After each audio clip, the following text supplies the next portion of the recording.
ತರದಿಂದ ಬಂದ ಶ್ರೀಮಂತಿಕೆಯಲ್ಲಿ ಇಲ್ಲದ ಸುಖ ಈ ಪಂಚೆ, ಈ ವಸ್ತ್ರ, ಈ ತಂಬೂರಿನಲ್ಲಿದೆಯಾ? ಇದೆ ಅಂತೀರಾ ನೀವು? ಇದೆ ಅಂತ ಅರಿವಾದರೆ ಇವ್ರ ಪರಿಚಯವಾಗುತ್ತೆ. ಇದೆ ಅಂತ ಗೊತ್ತಾದರೆ ಪರಿಚಯವಾಗತ್ತೆ. ಅದನ್ನೆಲ್ಲ ಎಸ್ತಿದ್ದು ಸರಿ ಅಂತ ಗೊತ್ತಾದರೆ ಪರಿಚಯವಾಗತ್ತೆ. ಅದನ್ನೆಲ್ಲ ಬಚ್ಚಿಟ್ಕೊಂಡಷ್ಟು ದಿವಸ ಆತನಿಗೆ ಆನಂದ ಸಿಕ್ಕಿರಲಿಲ್ಲ.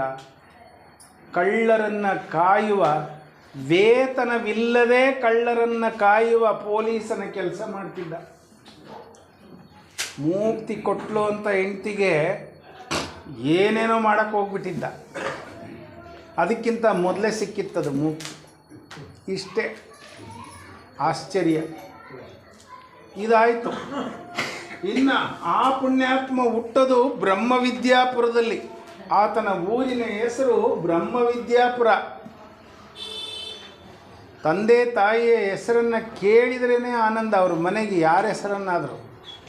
ಎಲ್ಲೋ ಕರ್ನಾಟಕದಲ್ಲಿದ್ದಂಥ ಈ ಪುಣ್ಯಾತ್ಮನ ಹಾಡುಗಳು, ಕೀರ್ತನೆಗಳು, ಜೀವನ ಕ್ರಮವನ್ನು ಕಿವಿನಲ್ಲಿ ಕೇಳಿದ ತಾಯಿ ಮಗನನ್ನು ತಯಾರು ಮಾಡ್ತಾರೆ.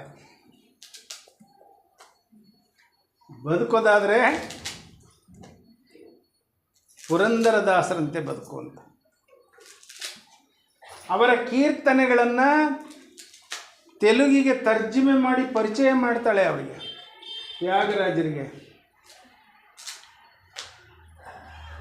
ಇಡೀ ಭಾರತದ ಪ್ರಮುಖ ದೇವಸ್ಥಾನಗಳೆಲ್ಲವನ್ನು ತಿರುಗುತ್ತಾರೆ ಅವರು. ಇಡೀ ದಖನ್ನಿನ ಊರುಗಳನ್ನೆಲ್ಲ ಸುತ್ತುತ್ತಾರೆ ಇವರು. ಅವರ ಪ್ರತಿ ಹಾಡಿನಲ್ಲಿ ಭಗವನ್ ನಾಮ ಸ್ಮರಣ ಇದೆ ಅನ್ನೋದು ಎಲ್ಲರಿಗೂ ಗೊತ್ತಿದೆ. ಆದರೆ ಬರೀ ಭಗವನ್ ನಾಮ ಸ್ಮರಣೆ ಅಷ್ಟೇ ಅಲ್ಲ ಇರೋದು. ಅಪಾರವಾದಂಥ ಬ್ರಹ್ಮವಿದ್ಯೆ ಅದರಲ್ಲಿ ಅಡಗಿದೆ. ಪ್ರತಿ ಶಬ್ದವನ್ನು ಅನುಭವಿಸ್ತಾ ಹಾಡಿದರೆ, ಪ್ರತಿ ಶಬ್ದವನ್ನು ಅನುಭವಿಸ್ತಾ ಕೇಳಿದರೆ, ಪ್ರತಿ ಶಬ್ದವನ್ನು ಅನುಭವಿಸ್ತಾ ಮನನ ಮಾಡಿಕೊಂಡ್ರೆ, ಅನುಸರಿಸಿದರೆ, ಆಗ ದಾಸಶ್ರೇಷ್ಠರಾದ ಪುರಂದರರ ಮತ್ತು ತ್ಯಾಗರಾಜರ ಪರಿಚಯ ನಮಗೆ ಆಗ್ತದೆ. ಅದೇನೇ ಆದ್ರೂ ಇವತ್ತಿನ ಗೋಷ್ಠಿನ ರೂವಾರಿ ಗೌರಮ್ಮ ಸುಬ್ರಹ್ಮಣ್ಯ ಶೆಟ್ಟಿ, ಹೊಸದುರ್ಗದಲ್ಲಿ ನಾಗರಾಜ್, ನಿಮ್ಮ ಮನೆಯಲ್ಲಿ ಆರಂಭವಾದಂಥ ಸಂಗೀತ ಶಾಲೆಗಿಂತ 30 ವರ್ಷಗಳ ಹಿಂದೆ ಸಂಗೀತ ಶಾಲೆಯ ಕನಸನ್ನು ಕಂಡರು ಸುಬ್ರಹ್ಮಣ್ಯ ಶೆಟ್ಟಿ. ನೆರವು ಸಿಕ್ಕಿದ್ರೆ ಏನೇನು ಮಾಡ್ತಿದ್ರೋ ಗೊತ್ತಿಲ್ಲ, ಆದರೆ ಆಂತರಿಕವಾಗಿ ಅಧ್ಯಯನ ಮಾಡ್ತಾ ಅವರೇ ವೃದ್ಧರಾದರು. ಆದರೂ ತನ್ನದೇ ಆದಂಥ ಬೆಳಗನ್ನಿಟ್ಕೊಂಡ್ರು. ಇವತ್ತು ಎಲ್ಲರಿಗೂ ಕೊಟ್ಟು ಇನ್ನೂ 3 ಕೊಳಲು ಉಳಿದಿದ್ದಾವೆ. ಮೇಲೆ ಇನ್ನೂ 3 ಕೊಳಲಿದ್ದಾವೆ. ಅವಕ್ಕೆ ಯಾರು ಬಾರಿಸೋದಾರೋ ಗೊತ್ತಿಲ್ಲ ನಮಗೆ. ಎಲ್ಲವನ್ನೂ ಕೊಟ್ಟಿದ್ದಾರೆ. ಇನ್ನೂ ಏನೇನೋ ಇದೆ. ನಾವು ಅವರಿಗೆ ಒಳ್ಳೆ ಹಾಸಿಗೆ ತಯಾರು ಮಾಡಿದ್ದೀವಿ. ಈಗ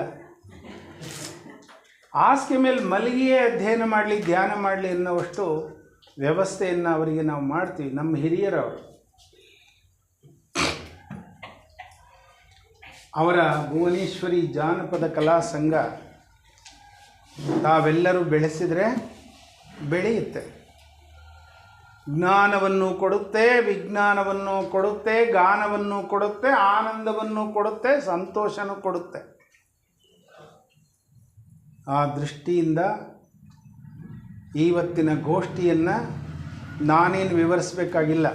ಅದನ್ನು ಪ್ರಸ್ತಾಪಿಸಬೇಕಾಗಿರೋರು, ವಿವರಿಸಬೇಕಾಗಿರೋರು ನಮ್ಮ ದಾಕ್ಷಾಯಣಮ್ಮರು ಬರಬೇಕಾಗಿತ್ತು. ಅವ್ರ ಪರವಾಗಿ ಪ್ರಾರ್ಥನೆ ಮಾಡಬೇಕಾಗಿರೋರು, ಇಡೀ ಕಾರ್ಯಕ್ರಮನ ನಡೆಸ್ಕೊಡ್ಬೇಕಾಗಿರೋರು, ಸುಸ್ತಾಗಬೇಕಾಗಿರೋರು ಎಲ್ಲವೂ ಸುಬ್ರಹ್ಮಣ್ಯ ಶೆಟ್ಟರೆ. ಅವ್ರು ಸುಸ್ತಾದರೆ ನಮಗೇನು ದುಃಖ ಇಲ್ಲ. ನಾಳೆ ವಿಶ್ರಾಂತಿ ತಗೊಂಡು ಒಂದಿನ ಊಟ ಬಿಟ್ಟರೆ ಸರಿ ಹೋಗುತ್ತೆ ಅಂತಾರೆ ಅವರು. ಅಷ್ಟೇ. ಬನ್ನಿ ಪ್ಲೀಸ್. ಎಲ್ಲರನ್ನೂ ಸ್ವಾಗತ ಮಾಡ್ತಿದ್ದೀನಿ. ಜೊತೆಗೆ ಸುಬ್ರಹ್ಮಣ್ಯ